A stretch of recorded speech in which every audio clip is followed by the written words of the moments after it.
Բարի երեկո։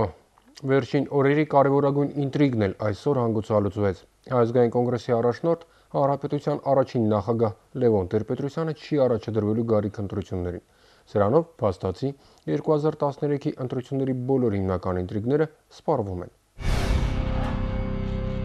Տեր-Պետրոսյանը փաստացի իր որոշումը հիմնավորում է ընդամենը մեկ գործոնով՝ իր տարիքով։ Եվ պնդում, որ 68 տարեկան մարդ, եթե հարգանք ունի սեփական ժողովրդի հանդեպ, չպետք է առաջադրվի։ Իհարկե, մեղմ ասած վիճելի թեզ է, քանի որ տարիք ասվածը հարաբերական հասկացություն է եւ բոլորովին էլ պարտադիր չէ, որ նույն 68 տարեկան մարդ առողջական խնդիրներ ունենա, էներգիայի ու աշխատունակության պակաս, իսկ 30 տարեկան երիտասարդը առողջ, ամուր ու կոպված լինի։ Առավել եւս քաղաքական գործիչների պարագայում տարիքը ոչ առաջնային գործոն է։ Չեմ կարծում, թե դա իսկապես հիմնավոր պատճառաբանություն է։ Չեմ կարծում նաև, թե տեղին այդ հիմնավորման մեջ ժողովրդի նկատմամբ հարգանքի մասին հիշատակումը։ Ինչ է նշանակում ժողովրդին հարգող մարդը 68 տարեկանում չի առաջադրվի։ Նախագահ առաջադրվում են կոնկրետ խնդիր լուծելու համար։ Տեր-Պետրոսյանի համար այդ խնդիրը ոչ թե իր ձևակերպածը պետք է լիներ, այլ նաև այն առաքելությունը, որն իր վրա դրել էր հանրության մի պատկառելի հատվածը, նրա համակիրները, եւ որը նա 63 տարեկանում չգիտես ինչու վերցրել էր, առաջադրվելով որպես նախագահ։ Այսինքն, տրամաբանական կազուս է ստացվում։ Եթե ժողովրդի մի հատվածը ուզում է, որ դու առաջադրվես եւ քեզ է տեսնում որպես առաջնորդ, նրանց մերժելով էլ կարծեք, թե հարգանքի հետ խնդիր է առաջանում։ Առավելևս, երբ դու վերջին տարիներին համոզել ես մարդկանց, որ գնում ես պայքարի մինչև վերջ։ Իսկ հիմա ստացվում է պայքարը ժամկետ ուներ, ու հանրայդ պայքար մինչև վերջը իրականում մի քիչ այլ կերպ պետք է հնչեր։ Պայքար մինչև 68 տարեկան։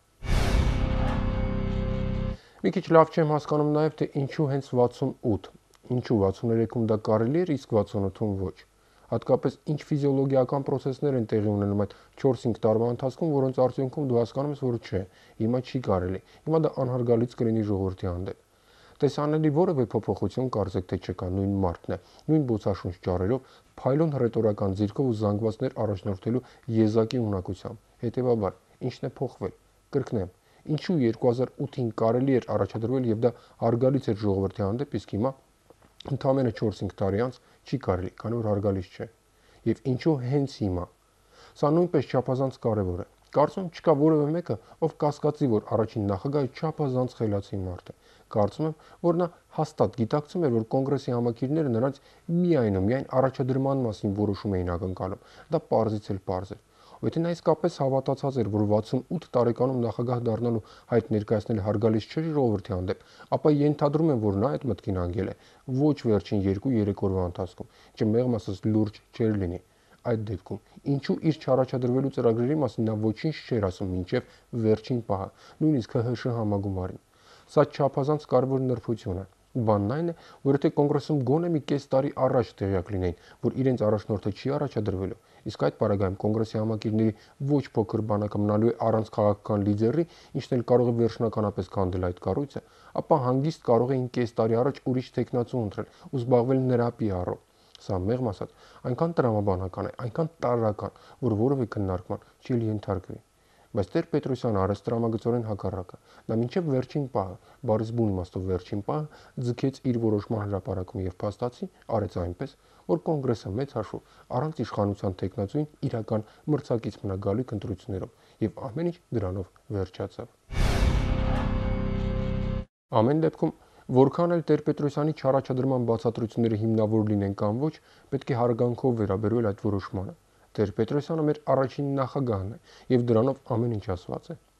Կար ժամանակ, երբ շատերին թվում էր, թե Տեր-Պետրոսյանը Աստված է կամ Աստծուն գրեթե հավասար մահկանացու։ Մինչդեռ նա էլ մարդ է, տաղանդավոր, բայց մարդ։ Իսկ ցանկացած մարդ, ցանկացած բայի կարող է ուղակի հոգնել եւ վերջ, հոգնել ու գնալ։ Այս депքում քաղաքականությունից։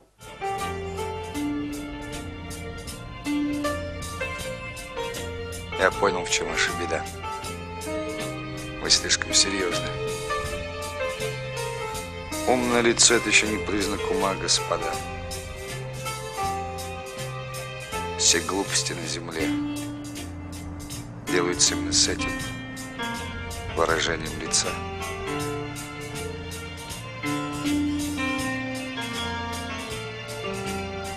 Улыбайтесь, господа. Улыбайтесь.